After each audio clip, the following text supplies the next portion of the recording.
প্রেত চক্র। এখানে ভয় ও ভূত দুটোই পাবে।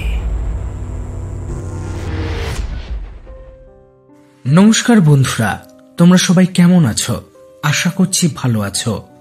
এই মুহূর্তে তোমরা যে যেখান থেকে আমাদের এপিসোডটা শুনছো, তোমাদের সকলকে একসাথে স্বাগত আছে প্রেতচক্রের একটি নতুন এপিসোডে।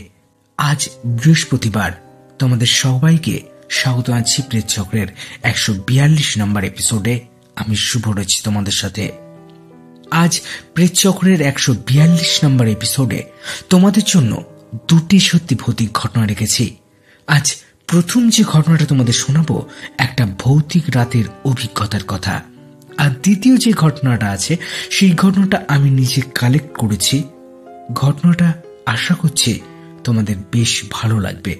যদি ভালো লাগে তাহলে কি করতে হবে? বেশি বেশি করে লাইক করতে হবে, শেয়ার করতে হবে। আর নতুন যারা আমাদের চ্যানেলটা ভিজিট করছো, যদি আমাদের ঘটনা শুনে তোমাদের ভালো লেগে থাকে তাহলে প্লিজ আমাদের চ্যানেলটা সাবস্ক্রাইব করে নেবে, কারণ আমরা আমাদের প্রথম মাইলস্টোনের একদম কাছাকাছি দাঁড়িয়ে আছি। আশা করছি তোমরা সাপোর্ট করবে। আর আমাদের গল্প শুনে যদি তোমাদের মনে হয় তোমাদের কাছে কোনো সত্যি ভৌতিক ঘটনা আছে, সেই ঘটনাটা তোমরা আমাদের কাছে খুব সহজে লিখে বা ভয়েস রেকর্ড করে পাঠিয়ে দিতে পারো। কিভাবে পাঠাবে? pretchakru23@gmail.com মেল করতে হবে, অথবা হোয়াটসঅ্যাপ করতে পারো আমাদেরকে। হোয়াটসঅ্যাপ নাম্বার এবং মেল আইডি দুটোই ডিসক্রিপশনে দেওয়া আছে। স্টোরি সিলেকশনে পূজা, সাউন্ড গ্রাফিক্স এবং ঘটনা পাঠে আমি শুভ। আজকের প্রথম ঘটনা দিয়ে এপিসোডটা শুরু করা যাক।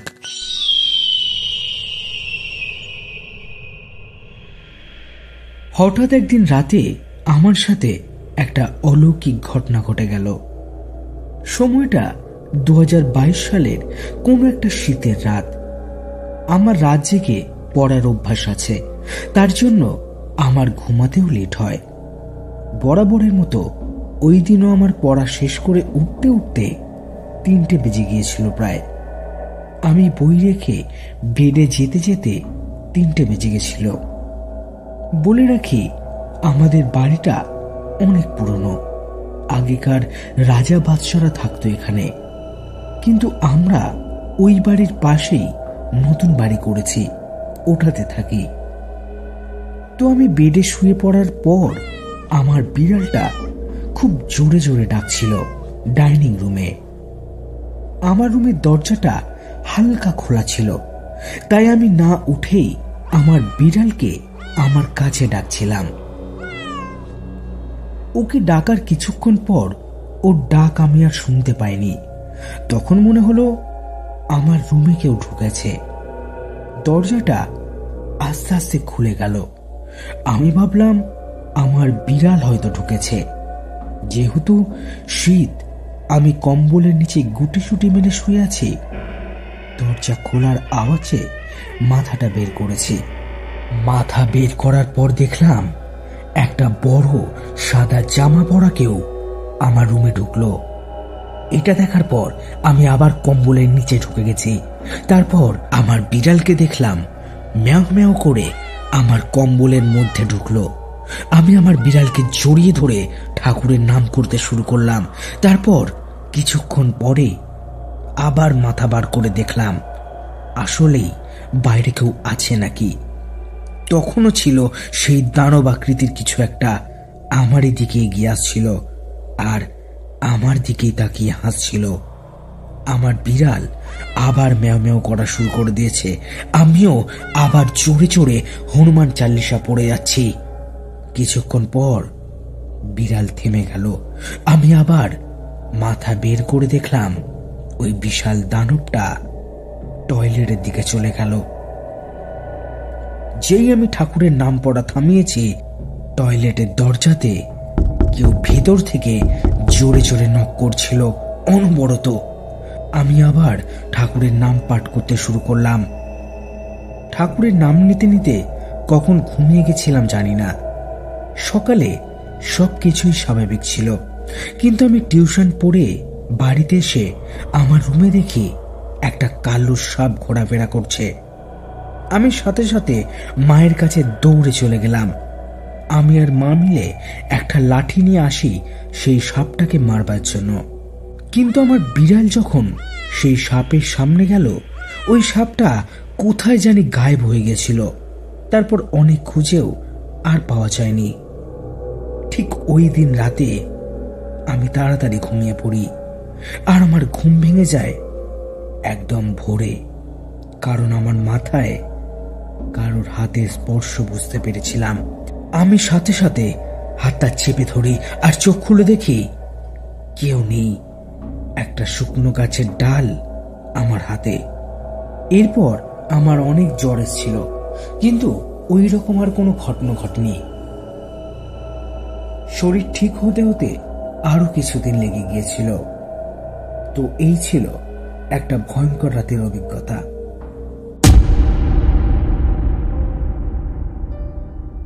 তাহলে কেমন লাগলো আজকে আমাদের প্রথম ঘটনাটা? আশা করছি আজকের প্রথম ঘটনাটা তোমাদের ভালো লেগেছে, ভয় লেগেছে। এই রকমের অভিজ্ঞতা আমরা অনেকের কাছ থেকেই শুনতে পাই, কিন্তু আজকেরটা একটু ইউনিক বলে মনে হয়েছে। তোমাদের যদি আমাদের আজকের প্রথম ঘটনাটা ভালো লেগে থাকে তাহলে প্লিজ লাইক করে দেবে, কমেন্ট করে দেবে, আর শেয়ার করে দেবে বেশি বেশি করে বন্ধু বান্ধব আত্মীয় স্বজন সবার কাছে। আর যদি আমাদের চ্যানেল নতুন ভিজিট করে থাকো, যদি আমাদের গল্প ভালো লেগে থাকে তাহলে কি করতে হবে? আমাদের চ্যানেলটা সাবস্ক্রাইব করতে হবে আর নোটিফিকেশন বেলটা অন করে দিতে হবে, যাতে যখনই আমি কোনো নতুন ঘটনা আপলোড করব সবার প্রথম তোমাদের কাছে আমাদের নোটিফিকেশনটা পৌঁছে যেতে পারে। আর এই ঘটনা শুনে যদি মনে হয় তোমাদের কাছেও কোনো সত্যি ভৌতিক ঘটনা আছে, সেই ঘটনাটা তোমরা খুব সহজে লিখে বা ভয়েস রেকর্ড করে আমাদের কাছে পাঠিয়ে দিতে পারো, লিংক ডেসক্রিপশনে দেওয়া আছে। আর আরো একটা ঘটনা তোমাদের জন্য অপেক্ষা করছে। এই ঘটনাটা আমি নিজে কালেক্ট করেছি। আশা করছি আজকের দ্বিতীয় ঘটনাটা তোমাদের বেশ ভালো লাগবে। শুরু হচ্ছে আজকের দ্বিতীয় ঘটনাটা। আমি আপনাদের একটা সত্যি ভূতের গল্প শোনাবো। যারা ভূতকে জানেন না তাদের বলছি, ভূত হচ্ছে এমন একটা অশরীরী আত্মা যাকে দিনের বেলা দেখা যায় না রাতের বেলাও। তবে মাঝে মাঝে রাতের বেলা অনুভব করা যায়, আর কখনো কখনো দিনের বেলায়। যারা ভীষণ চমকে উঠছেন তাদের বলছি, আপনারা নড়বেন না। আমি তখন নতুন চাকরি পেয়ে কলকাতায় বাড়ি কিনেছি। বউ থাকে রিসরায়। যেদিন বাড়িতে উঠব, রাস্তায় এক বয়স্ক ভদ্রলোক হাত ধরে বললেন, আপনি কি এই বাড়িতে উঠেছেন? হ্যাঁ। ভদ্রলোক ফিসফিস করে বললেন, সাবধানে থাকবেন, আপনি কিন্তু একা না। জিনিসপত্র গোছাতে গোছাতে রাত হয়ে গেল, তাই গেটে তালা দিয়ে হোটেলে গেলাম ভাত খেতে। মনে হলো বউকে একটা ফোন দিই, নিশ্চয়ই চিন্তা করছে। কিন্তু পকেটে হাত দিয়ে ফোনটা পেলাম না। কি আশ্চর্য, ফোনটা যতদূর মনে পড়ছে নিয়েই তো বের হলাম, কোথায় গেল? আশেপাশে কোথাও ফোনটা পেলাম না। বাধ্য হয়ে হোটেলের ফোন থেকে আমার নাম্বারে ফোন দিলাম। দুবার রিং বাজতে ওপাশ থেকে একটা নারী কণ্ঠ ভেসে এলো, ইউ আর নট অ্যালোন। তারপর লাইনটা কেটে গেল। কয়েকবার চেষ্টা করেও আর কানেক্ট করতে পারলাম না। বুঝলাম ফোনটা খোয়া গেছে। মন খারাপ করে বাড়িতে ফিরলাম। বউকে যে জানাবো ঠিকঠাক পৌঁছেছি তাও হলো না, নিশ্চয়ই খুব দুশ্চিন্তা করবে। ভাবতে ভাবতে ঘরে ঢুকেই চমকে উঠলাম, টেবিলের উপরে ফোনটা পড়ে আছে। ভয়ে ভয়ে রান্নাঘর, টয়লেট, বারান্দা, স্টোর আর শেষ পর্যন্ত বিছানার নিচেও খুঁজে ফেললাম। না, কোথাও কেউ নেই। কিন্তু কেউ যে ছিল টের পেলাম যখন মশারির ভিতরে ঢুকে লাইটটা বন্ধ করে বিছানায় মাথাটা রাখতেই মনে হলো কেউ যেন ঘরের ভিতরে হাঁটছে। ওর নিঃশ্বাসের শব্দ, এমনকি গলা খাকরানিও শুনতে পেলাম খুব ভালোভাবে। সাহস করে লাইটটা জ্বালাতে পারছিলাম না। মনে হচ্ছিল এই কাউকে দেখে ফেলব, কিন্তু কেউ একজন যখন মশারি তুলে ভেতরে ঢোকার চেষ্টা করতে লাগলো, তখন আর লাইট না জ্বালিয়ে থাকতে পারলাম না। লাইট জ্বালতেই দেখলাম কোথাও কেউ নেই। সাথে সাথে বউকে ফোন দিয়ে ঘুম ভাঙালাম আর সকালেই চলে আসতে বললাম। ভয়ে ভয়ে সারা রাত লাইট জ্বালিয়ে বসেই রইলাম। সকালে অফিস যাওয়ার পথে বাড়িওয়ালাকে চাবি দিয়ে বললাম আমার বউ এলে যেন দিয়ে দেয়। বেলা 11টার দিকে বউ ফোন করলো, বলল আমি চলে এসেছি, খুব সুন্দর বাড়ি নিয়েছ তো। আমি জিজ্ঞাসা করলাম বাড়ি পছন্দ হয়েছে? বউ বলল হবে না, খুব সুন্দর বাড়ি। আমি আরো জিজ্ঞাসা করলাম বাড়ি চিনতে সমস্যা হয়নি তো? বউ বলল রাস্তা তো খুব সোজা। আর এও বলল বাড়িতে খাবার জিনিস কিছু নেই, তাই খাবো কি? আমি বললাম আজ আমরা বাইরে খাবো, আমি 8 ঘন্টার মধ্যেই বাড়ি আসছি। বাড়ি ফিরে দেখি গেটে তালা দেওয়া। ভাবলাম মনে হয় ছেলেটার খিদে পেয়েছে, তাই হয়তো ওকে নিয়ে বাইরে খেতে গেছে খাওয়ানোর জন্য। বাড়িওয়ালার কাছে গিয়ে জিজ্ঞাসা করলাম কাকু লাবণ্য কি চাবি দিয়ে গেছে? বাড়িওয়ালা অবাক হয়ে জিজ্ঞাসা করলো লাবণ্য এসছে নাকি? কই চাবি নিতে আসেনি তো। আমি কেমন অবশ হয়ে গেলাম, এসব কি হচ্ছে। পকেট থেকে ফোনটা বের করে আমি বউকে ফোন করে জিজ্ঞাসা করলাম যে তুমি কোথায়? আমার বউ যেটা বলল সেটা শুনে আমি অবাক হয়ে গেলাম। বলল আমি তো এখন রিকশায়, সকালে বেরোতে পারিনি, আর মোবাইলেও টাকা নেই যে তোমায় জানাবো। এখন বেরাচ্ছি, দুপুরের ট্রেনে আসবো, হাওড়া পৌঁছে ফোন করব। এরপর হঠাৎ করেই ফোনটা কেটে গেল। সবকিছু যেন কেমন আবোল তাবোল লাগছিল। বাড়িওয়ালা জিজ্ঞাসা করলো আমাকে এমন কেন লাগছে। কিছু হয়নি বলে মাতালের মতো টলতে টলতে অফিসে চলে গেলাম। কাজে মন দিতে পারছিলাম না, গা ঘোরাচ্ছিল, একটু পরে জ্বর জ্বরও লাগছিল। বউকে নিয়ে যখন বাড়িতে ফিরলাম তখন অলরেডি সন্ধ্যা পেরিয়ে গেছে। বউ হাত মুখ ধুয়ে রান্নায় লেগে গেল, আর আমি ছেলের সাথে খেলায় মেতে উঠলাম। রান্না হতে বেশি সময় লাগলো না। আমার বউ মফস্বলের মেয়ে, রান্নাটা বেশ ভালোই জানে। তাড়াতাড়ি খাওয়া দাওয়া করে শুয়ে পড়লাম। ওরাও বেশ টায়ার্ড ছিল, আমার উপর দিয়েও কম ধকল যায়নি। শুতেই সাথে সাথে ঘুমিয়ে পড়লাম। কতক্ষণ ঘুমিয়েছিলাম জানি না, হঠাৎ ভীষণ ঠান্ডা একটা হাত গায়ের উপর পড়তেই ঘুমটা ভেঙে গেল। তাকিয়ে দেখি দুটো জলজলে চোখ আমার দিকে তাকিয়ে হাসছে, ও নিঃশ্বাস আমার গায়ের উপর উঠছিল।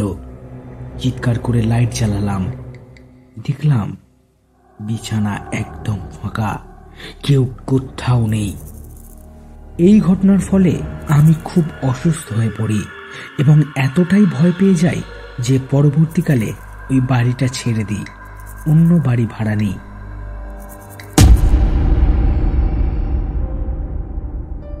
তাহলে কেমন লাগলো আজকের দ্বিতীয় ঘটনাটা? বলেছিলাম না আজকের দ্বিতীয় ঘটনাটা বেশ ইউনিক হতে চলেছে। কোন ঘটনাটা তোমাদের বেশি ভালো লাগলো, প্রথমটা না দ্বিতীয়টা? চটপট আমাদেরকে কমেন্ট করে জানিয়ে ফেলো তোমাদের কি মতামত। তোমাদের কোনটা ভালো লাগলো, প্রথমটা না দ্বিতীয় ঘটনাটা? আর যারা আমাদের চ্যানেলে নতুন ভিজিট করছো, যদি আমাদের ঘটনা ভালো লেগে থাকে তাহলে প্লিজ আরো এইরকম নতুন নতুন গল্প শুনতে সাবস্ক্রাইব করতে হবে প্রেতচক্র এই চ্যানেলটিকে। আর অবশ্যই সাবস্ক্রাইব বাটনের নিচে নোটিফিকেশন বেলটা অন করে দিতে হবে, যাতে যখনই আমি কোনো নতুন ঘটনা আপলোড করব সবার প্রথমে তোমাদের কাছে আমাদের নোটিফিকেশনটা পৌঁছাতে পারে। আর আমাদের এই ঘটনাগুলো শুনে যদি তোমাদের মনে হয় তোমাদের কাছেও কোনো সত্যি ভৌতিক ঘটনা আছে, হতে পারে সেটা তোমার নিজের সাথে ঘটে যাওয়া ঘটনা বা কারোর মুখ থেকে শোনা ঘটনা, সেই ঘটনাটা কেন লুকিয়ে রেখেছ আমাদের সঙ্গে শেয়ার করতে পারো খুব সহজেই প্রেতচক্র23@gmail.com মেল করতে পারো অথবা হোয়াটসঅ্যাপ করতে পারো আমাদেরকে। চাইলে তোমরা ভয়েস রেকর্ড করে ঘটনাগুলো আমাদের কাছে পাঠাতে পারো। যে গল্পগুলো হয়তো তুমি বললে লোকে হাসে, সেই গল্পগুলো হয়তো আমাদের চ্যানেলে শোনানোর পর তোমাদের বন্ধুরা, আত্মীয় স্বজনরা সবাই সেটা শুনে অবাক হবে, কেউ বা ভয় পাবে। তাহলে কেন দেরি করছো? চটপট তোমাদের গল্পগুলো আমাদের কাছে পাঠিয়ে দাও। আর একটা কথা সবসময় মনে রাখবে, প্রেতচক্র কোনো কাল্পনিক অলৌকিক ঘটনাকে সমর্থন করে না। প্রেতচক্রের কাজ শুধুমাত্র তোমাদের এন্টারটেইন করা। আর তোমরা যে ঘটনাগুলো আমাকে পাঠাও, সেই ঘটনাগুলোই আমি তোমাদেরকে পড়ে শোনাই। সেই ঘটনার সত্যতা আমি যাচাই করি না। বিশ্বাস করা বা না করা সম্পূর্ণ তোমাদের ব্যক্তিগত ব্যাপার। আজকের এপিসোড এইখানে শেষ করছি। দেখা হচ্ছে পরবর্তী সোমবার ঠিক বিকাল 6:30 নতুন নতুন কিছু ভৌতিক ঘটনার সাথে। আশা করছি তোমরা ততদিন ভালো থাকবে, সুস্থ থাকবে আর প্রেতচক্রের ঘটনাগুলো শুনতে থাকবে। নমস্কার।